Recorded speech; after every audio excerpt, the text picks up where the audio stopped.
Hello, this is Kevin Scanlon with All City Real Estate. I had an interesting scenario occur this week with one of my agents who was representing the buyers on a transaction.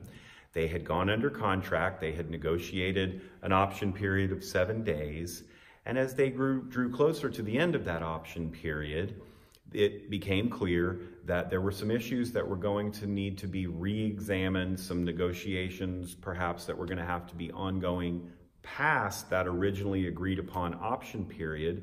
So the buyers and the sellers agreed through their agents to extend the option period.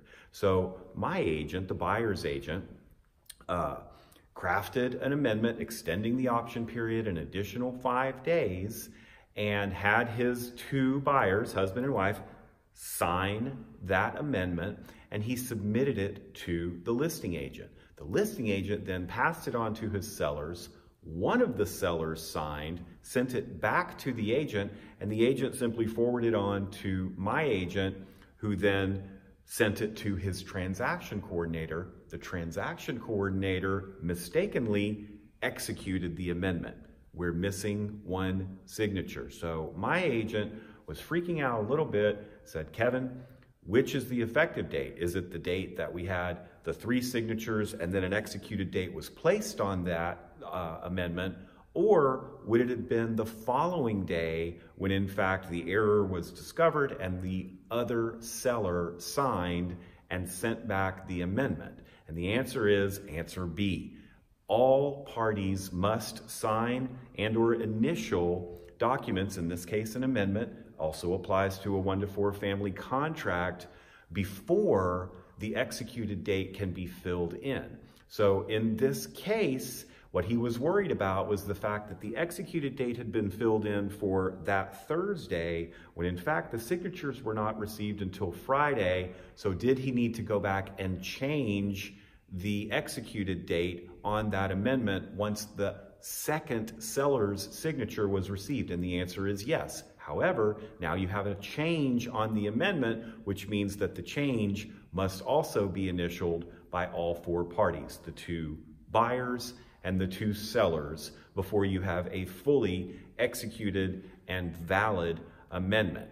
And this situation also occurs for 1-to-4 family contracts. I've seen all the time where there is a signature missing, there's an initial missing on one of the pages. What is the executed date? And the bottom line is that the Texas Real Estate Commission and the Texas Association of Realtors have 4 criteria that must be met before you can say that a contract is valid and enforceable, right? So those 4 things are agreement of the terms, they have to be done in good faith and make it a binding contract.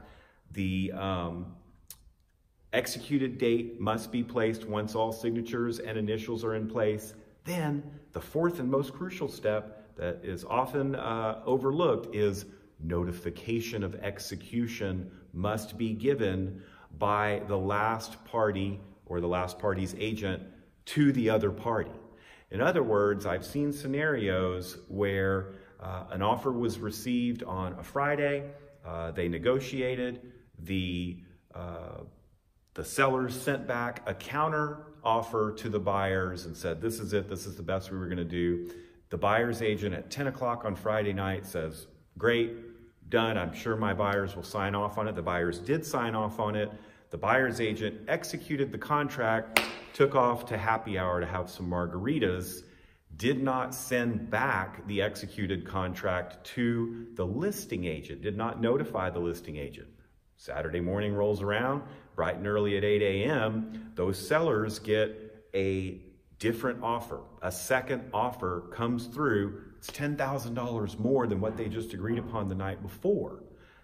But the buyer's agent never notified the listing agent that execution had taken place. Therefore, if the listing agent notifies the buyer's agent that they are rescinding the offer, pulling that counter offer off the table, before that buyer's agent notifies the listing agent that execution has occurred, that's it. Those first buyers are out of luck because their agent did not notify the listing agent that execution had taken place. Notification is that final crucial step for it to become a valid and enforceable contract. So make sure that you understand all of the nuances of contracts in order for you to be an agent and a fiduciary for your clients at the highest possible level. As you probably remember here at All City Real Estate, we are big believers in a collaborative agent world, a world where information and knowledge can cross over broker boundaries such that we're all better agents and better fiduciaries for our clients at the highest possible level. If you ever have any questions, of course, go to your broker. If you're absolutely in a bind and I can help you out, I'm absolutely willing to help any agent out who's in a bind and has a question.